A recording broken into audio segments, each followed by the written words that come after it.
The 33rd World Spearfishing Championships were held in Laredo on Spain's northern coast in the Bay of Biscay. I was the captain for the British team along with Dave Stevens, Kevin Daly and Dave O'Callaghan as competitors, Ross Gilfillan as a reserve diver and Matt Hunt as our assistant. I arrived the week before the competition to help with the scouting.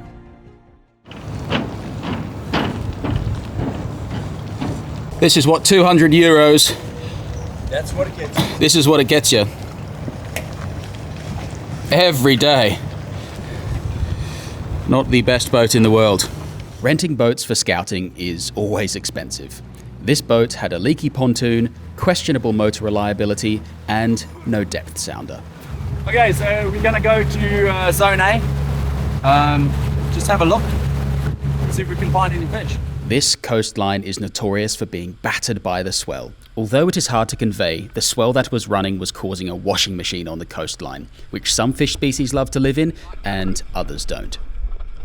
Kevin was dealing with a chest infection, so I was happy to do some diving to let him recover. Even in this seemingly sheltered part of the competition zone, it was clear the swell had churned up the water. 2 to 3 meters visibility at best, and lots of swell movement on the bottom. It's filthy on the front side that the swell's hitting, but behind it, if you look up into the light, it's all right, but I didn't see any fish. I saw a couple small wrasse.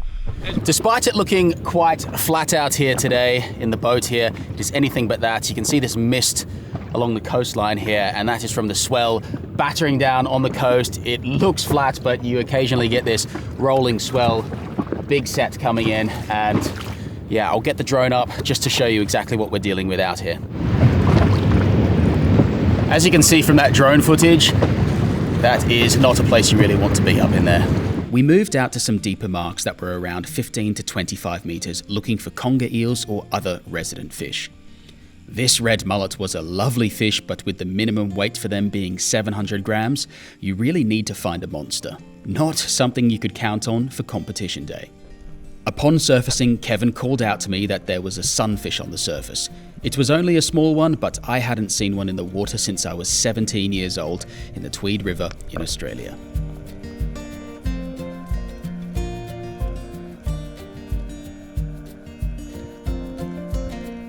The visibility in the 15 to 20 meter range was grim. I just about hits my head on the bottom then, the vis is awful. It's quite hard to see, but there is a considerable swell rolling in here. Oof.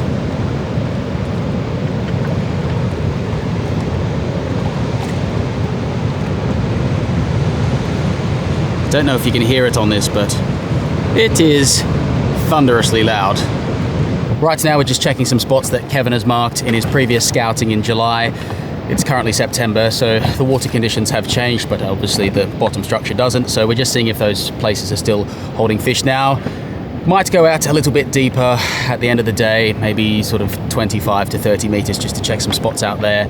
But overall, lots of fish that are borderline, but that is competition spearfishing. They're always borderline. If you set the limit at 500 grams, they'll always be around that 450 gram mark in your head. So anyway, that's the diving, and hopefully we get a few more positive spots in the GPS. This spot is really nice. Saw quite a few fish. Almost every dive I saw weighing fish. I saw one really big wrasse, a Portland-sized wrasse, 2.5 kilos. I saw some big salper. The only problem is it's quite an obvious spot, and I'm sure lots and lots of people will know it, and I'm not sure how it's going to be affected by all the boat traffic. So there it is in a nutshell. Competition diving. Not wanting to push Kevin's health, we headed back in after 7 hours on the water. Today we're scouting in Zone B. To me, this zone looks much different. The cliffs are a lot more gentle as they slope into the water. You can see that it's not very high here compared to Zone A. Also, the swell has dropped today, thankfully, so it means we can get right up close into the white water. Kevin's just checking out some of his spots that he's marked on previous scouting trips. Swell has dropped, the water looks a much better color, so hopefully we find a few more fish today. There's Kevin all the way in there, checking out his little spot. it's quite rough in there. It's a bit like a washing machine. Yeah, just churning it up, lots of weed in the water and everything, but there was quite a lot of fish. Lots of big salper, so that was good to see. The only worry that we're all talking about is that the comp days is going to be completely different. Very difficult to build a strategy when things change so drastically between days of diving. With the swell still being present in some parts of the zone, Kevin had me check out some of the deeper areas in 15 to 20 meters. The visibility was much better than the previous day and zone, and I was able to spot this cave with a beautiful Sargo Briado inside it. Would it be there on competition day is another question, but we'd mark the spot all the same. I just saw a big Briado in them, so I'm gonna go check out, see if there's a conger in the hole, but it's like a proper big rock formation. There was definitely more fish in the shallows, so we went back there to concentrate our efforts. The shallow areas are proving quite productive, then it's just in and amongst the wash, and just before you get washed up onto the bricks, you generally find a bunch of small fish. Interestingly, when the water seemed to mix with hot and cold water on the surface, there wasn't as many fish, but once you found that stable water, which fish tend to love, stability is what they're after, there was a lot more fish. Saw some small dentex in the shallows. I also saw some mullet. Some probably wouldn't have weighed, but some definitely would have. Also saw some big sargos, but you know, they're very fleeting fish, so not something you can rely on. But overall, pretty interesting stuff here in the shallows, but you have to be careful of that swell. Yeah. That is stunning, isn't it? Our final day scouting had flat seas, but another danger was present. This massive Portuguese man-of-war jellyfish. Yeah, looks great. Glorious conditions today in Zone A. We've done a lot of shallow work this morning. I saw two massive dentex, one really big, probably around 4 kilograms, I suspect. And it was just milling about in the bait fish. Really cool to see. First light. And along here, we've just been looking for sargo cracks, and I've managed to locate a very small crack in the wall that has a lot of sargos in it, and we've been able to find them dive after dive, so we're just going to leave them alone now and not disturb them and hope we can find them on competition day. Also seen lots of salper, lots of mullet, and the visibility has improved drastically since the last couple of days, so really pleasant diving, but still you have to watch out for the occasional big bit of swell. Well, at least we're seeing some fish today. This zone I've been least comfortable with. Just haven't seen a lot. To be honest, most of the times I've been here, it's been very big swell. So it's been too rough to dive in the shallows, and there's generally been a very cold thermocline out deeper. So it's been like ice on the bottom and absolutely no fish. But today it's calmed down a little bit. We found a few fish, so that's something. Yeah, hopefully we can manage to muscle our way in between the 100 other boats on competition day and get a fish or two.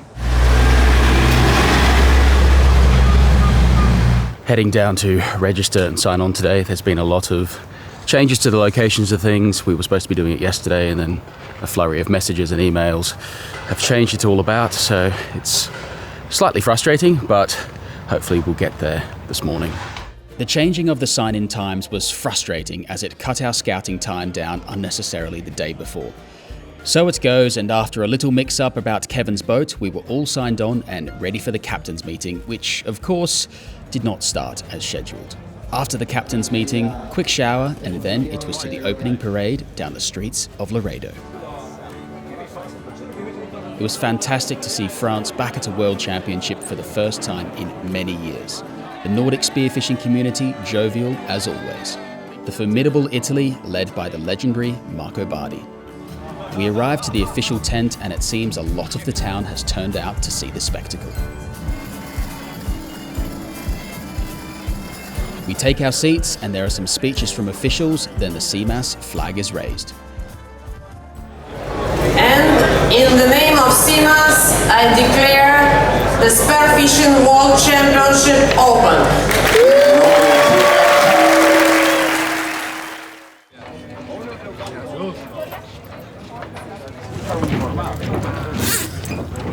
I'm not looking forward to the sun coming up. It's going to be a bit warm in the boat, I think. But Right, we're just yeah, it's going to be a good day. I think we're going to do quite well. Fingers crossed, anyway. Right. One of the greatest challenges in this event is finding your athletes' boats in a language that you don't speak a word of. I feel a lot better when I've got a boat. But apart from that, I just want to get going, get in the water, and go fishing. Dave, we found your boat! After lots of ball aching, we finally have a boat for Dave, and it looks like a good one.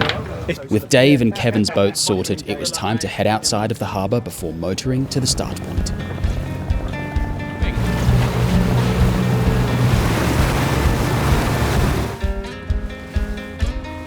There was going to be over 100 boats in the zone today.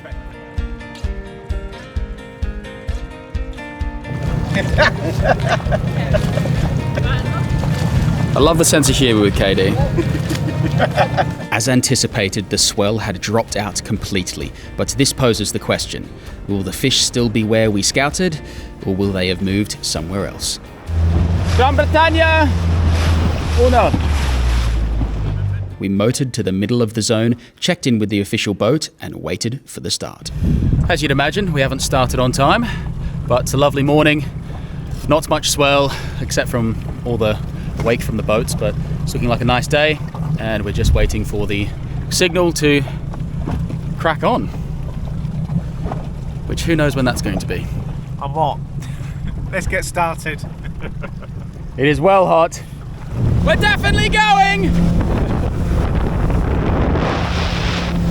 Managed to get Dave in on the first spot without anyone else arriving here yet, so that's good. So he's got the first crack at it, which is nice. And there's Dave O'Callaghan arriving up there.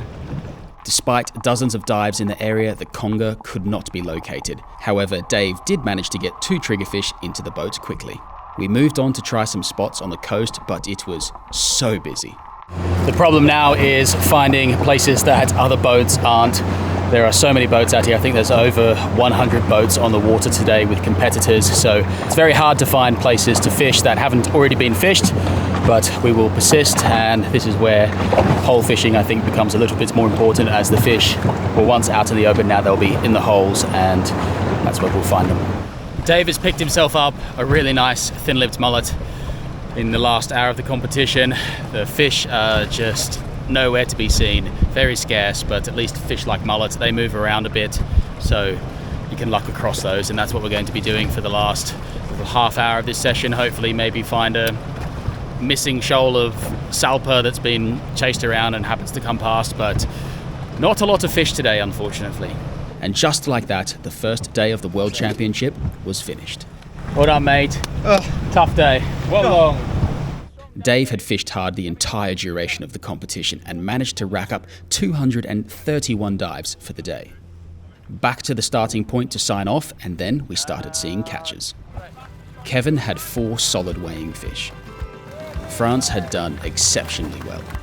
3 fish. Oh, very nice.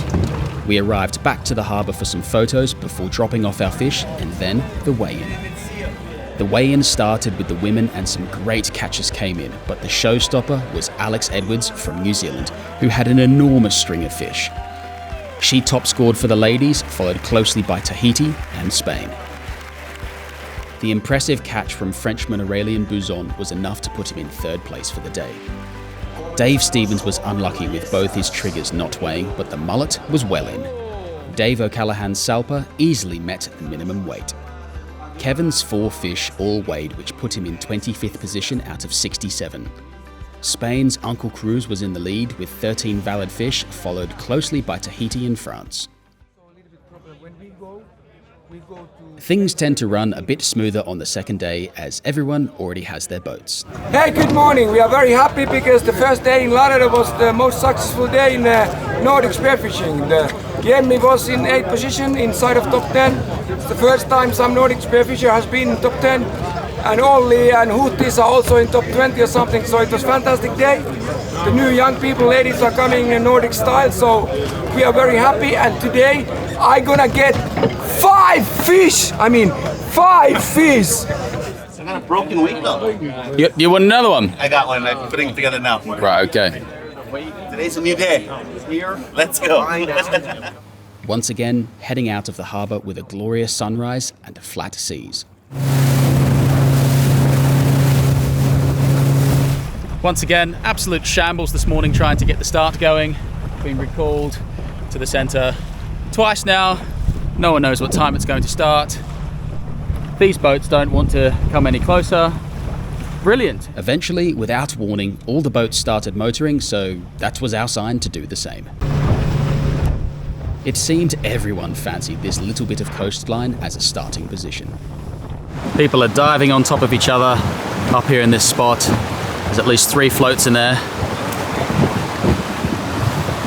Floats here as well. Boats absolutely everywhere. Dave's just jumped in here with a bunch of other people. I think the French and Portuguese are also in here, but it's just stacked on top of each other. He's done well. He's got a sargo that's well in. He's got a wrasse that's just over weight and a few other fish that probably won't go, but it's a much better start than yesterday. So hopefully he continues just to keep the fish rolling in throughout the day.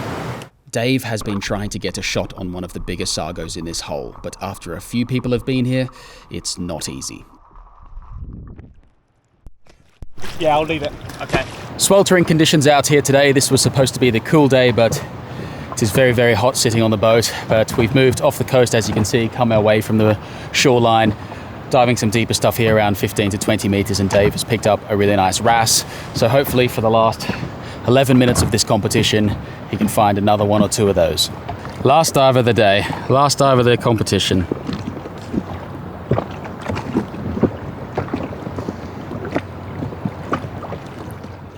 As boatsmen, we have to ensure our divers are out of the water at a specific time.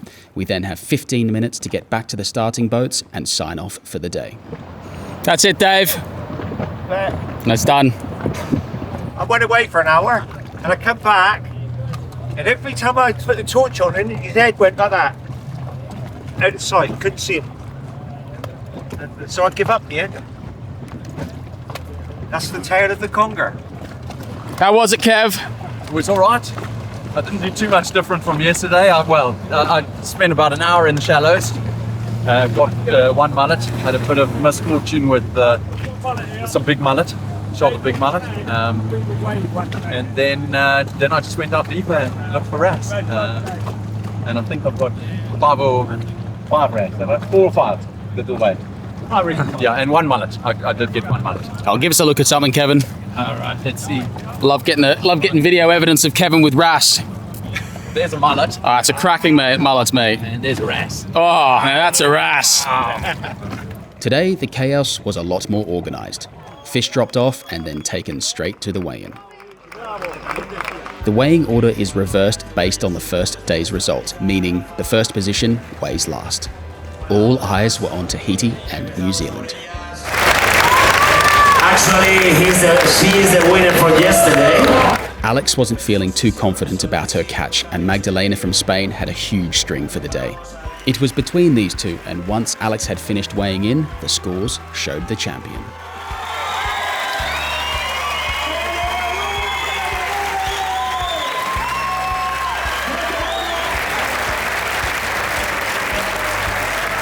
Now for the men's weigh-in. Dave O'Callaghan got his mullet in through with no problems. Dave Stevens was really unlucky with the scales, and 2 of his fish were valid out of 11. Kevin Daly had a strong 6 valid catches. Dwayne Herbert from New Zealand had an impressive catch, but the scales were tough, with a few of his corvina not weighing by only a few grams. Gerasimos from Greece had a monster conger at 25 kilograms.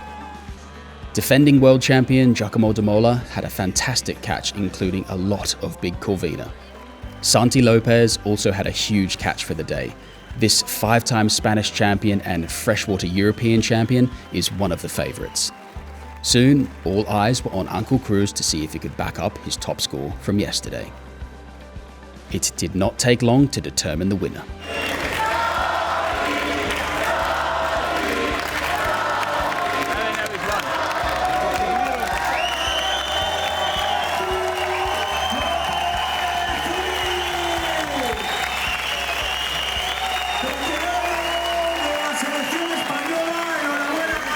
In third position is Giacomo De Mola of Italy. Second place went to Luigi Peretti of Italy. Finally, Santi Lopez is crowned world champion of spearfishing.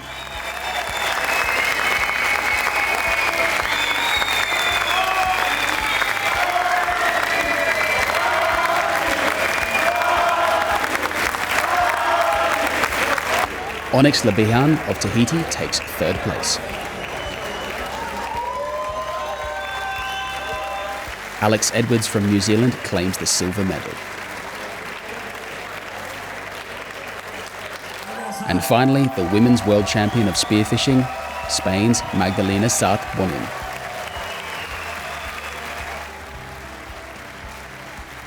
The evening finished with the gala dinner and most of us crawling into bed around 5 a.m. after visiting a few local bars. I'm immensely proud of how our team fared in the competition with a lot of lessons learned. Thank you to all of the team and the British Spearfishing Association for trusting me with the role as captain. I look forward to the Euro African Championships in Turkey in 2024.